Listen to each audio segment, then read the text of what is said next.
Assalamualaikum warahmatullahi wabarakatuh. Perkenalkan, nama saya Ferdinand Jiransyah, nomor NIM 30101908083. Hari ini saya akan membuat video edukasi tentang tayamum sebagai tugas non modul ID. Sebelum membahas tayamum itu sendiri, kita akan membahas wudhu. Wudhu adalah syarat sah yang harus dikerjakan semua orang sebelum sholat. Nah, wudhu itu membersihkan bagian badan tertentu dari hadas kecil dengan menggunakan air. Dan ketika seseorang hendak sholat namun ia tidak menjalankan syarat ini, maka sholat yang ia kerjakan itu sifatnya tidak sah. Nah, bagaimana jika kita sakit dan tidak bisa menggunakan air untuk wudhu? Nah, solusinya adalah dengan menggunakan tayamum. Nah, untuk dasar hukum tayamum itu ada di Quran Surah Al-Maidah ayat 6. Yang artinya, wahai orang-orang yang beriman, apabila kamu hendak melaksanakan sholat, maka basuhlah wajahmu dan tanganmu sampai ke siku, dan sapulah kepalamu dan kedua kakimu sampai kedua mata kaki. Jika kamu junub, maka mandilah, dan jika kamu sakit atau dalam perjalanan atau kembali dari tempat buang air atau menyentuh perempuan, maka jika kamu tidak memperoleh air, maka bertayamumlah dengan debu yang baik. Usaplah wajahmu dan tanganmu dengan itu, Allah tidak akan menyulitkanmu, tetapi Dia hendak membersihkan kamu dan menyempurnakan nikmat-Nya bagimu agar kamu bersyukur. Nah, untuk definisi tayamum sendiri itu apa? Nah, tayamum adalah pengganti wudhu atau mandi wajib yang tadinya seharusnya menggunakan air bersih. Nah, itu digantikan dengan menggunakan tanah atau debu yang bersih. Yang boleh dijadikan alat tayamum itu ada tanah suci yang ada debunya.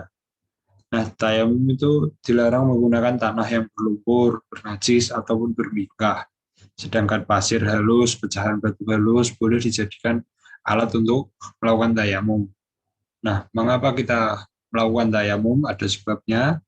Yang pertama itu bisa dikarenakan dalam perjalanan jauh, lalu jumlah air tidak mencukupi karena jumlahnya sedikit, lalu telah mencari air tetapi tidak ditemukan.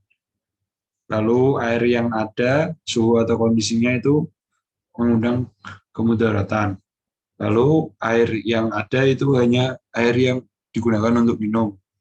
Lalu air berada di tempat yang jauh sehingga dapat membuat telat sholat. Lalu pada sumber air yang ada itu memiliki bahaya. Lalu ketika kita sakit dan tidak boleh terkena air, kita boleh melakukan tayamum. Nah, untuk syarat sah tayamum yang pertama itu telah masuk waktu sholat, memakai tanah berdebu yang bersih dan najis dari najis dan kotoran, lalu memenuhi alasan atau sebab tayamum, sudah berupaya dan berusaha mencari air tetapi tidak ditemukan, lalu untuk wanita itu tidak haid maupun nifas, lalu yang terakhir menghilangkan najis yang melekat pada tubuh. Nah, untuk perkara sunnah tayamum, itu yang pertama ada membaca basmalah, menghadap kiblat, membaca doa ketika selesai tayamum, mendahulukan kanan daripada kiri, meniup debu yang ada di telapak tangan. Nah, untuk rukun tayamum, itu ada 3. Yang pertama niat tayamum, menyapu muka dengan debu atau tanah, lalu menyapu kedua tangan dengan debu atau tanah hingga siku. Nah, untuk tata cara tayamum, itu yang pertama bisa diperhatikan gambar. 1, membaca basmalah lalu ucapkan telapak tangan pada debu yang suci. Lalu yang kedua, mengangkat kedua tangan lalu ditepukan.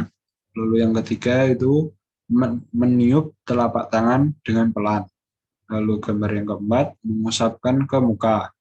Lalu selanjutnya mengusap punggung telapak tangan kanan dengan telapak tangan kiri sampai pergelangan.